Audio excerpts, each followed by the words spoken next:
15वां अध्याय पुरुषोत्तम योग। श्री भगवान बोले, आदि पुरुष परमेश्वर रूप मूल वाले और ब्रह्मा रूप मुख्य शाखा वाले जिस संसार रूप पीपल के वृक्ष को अविनाशी कहते हैं तथा वेद जिसके पत्ते कहे गए हैं, उस संसार रूप वृक्ष को जो पुरुष मूल सहित तत्व से जानता है वो वेद के तात्पर्य को जानने वाला है।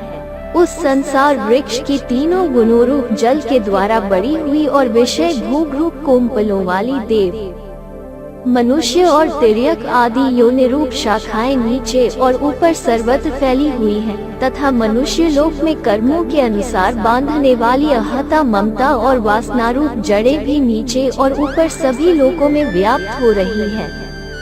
इस संसार वृक्ष का स्वरूप जैसा कहा है वैसा यहाँ विचार काल में नहीं पाया जाता, क्योंकि न तो इसका आदि है और न अंत है तथा न इसकी अच्छी प्रकार से स्थिति ही है।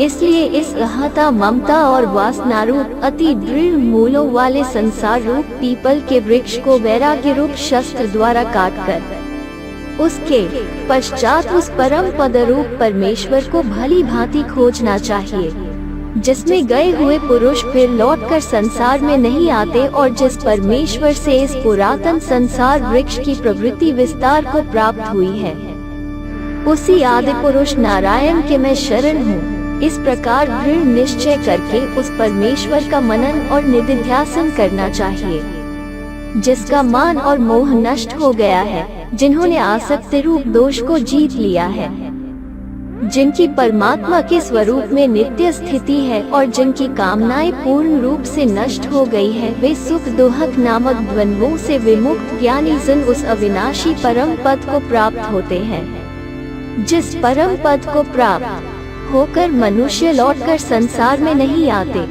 उस स्वयं प्रकाश परम पद को न सूर्य प्रकाशित कर सकता है न चंद्रमा और अग्नि ही, वही मेरा परम धाम है। इस देह में यह सनातन जीवात्मा मेरा अंश है और वही इस प्रकृति में स्थित मन और पांचों इंद्रियों को आकर्षित करता है। वायु गंध के स्थान से गंध को जैसे ग्रहण करके ले जाता है, वैसे ही देहादि का स्वामी जीवात्मा भी जिस शरीर का त्याग करता है, उससे इस मन सहित इंद्रियों को ग्रहण करके फिर जिस शरीर को प्राप्त होता है उसमें जाता है। यह जीवात्मा श्रोत्र, चक्षु और त्वचा को तथा रसना, घ्राण और मन को आश्रय करके अर्थात इन सब के सहारे से ही विषयों का सेवन करता है। शरीर को छोड़कर जाते हुए को अथवा शरीर में स्थित हुए को अथवा विषयों को भोगते हुए को, इस प्रकार तीनों गुणों से युक्त हुए को भी अज्ञानी जन नहीं जानते। केवल ज्ञान रूप नेत्रों वाले विवेकशील ज्ञानी ही तत्व से जानते हैं। यत्न करने वाले योगी जन भी अपने हृदय में स्थित इस आत्मा को तत्व से जानते हैं, किंतु जिन्होंने अपने अंतःकरण को शुद्ध नहीं किया है, ऐसे अज्ञानी जन तो यत्न करते रहने पर भी इस आत्मा को नहीं जानते। सूर्य में स्थित जो तेज संपूर्ण जगत को प्रकाशित करता है तथा जो तेज चंद्रमा में है और जो अग्नि में है, उसको तू मेरा ही तेज जान। और मैं ही पृथ्वी में प्रवेश करके अपनी शक्ति से सब भूतों को धारण करता हूँ और रस स्वरूप अर्थात अमृतमय चंद्रमा होकर संपूर्ण औषधियों को अर्थात वनस्पतियों को पुष्ट करता हूँ।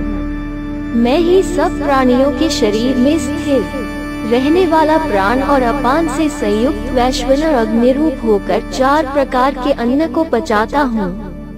मैं ही सब प्राणियों के हृदय में अंतर्यामी रूप से स्थित हूँ तथा मुझसे ही स्मृति, ज्ञान और अपोहन होता है और सब वेदों द्वारा मैं ही जानने के योग्य हूँ तथा वेदांत का कर्ता और वेदों को जानने वाला भी मैं ही हूँ। इस संसार में नाशवान और अविनाशी भी ये 2 प्रकार के पुरुष हैं।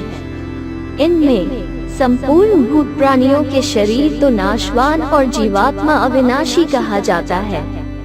इन दोनों से उत्तम पुरुष तो अन्य ही है, जो तीनों लोकों में प्रवेश करके सबका धारण पोषण करता है तथा अविनाशी परमेश्वर और परमात्मा इस प्रकार कहा गया है, क्योंकि मैं नाशवान जड़वर क्षेत्र से सर्वथा अतीत हूँ और अविनाशी जीवात्मा से भी उत्तम हूँ। इसलिए लोक में और वेद में भी पुरुषोत्तम नाम से प्रसिद्ध हूँ।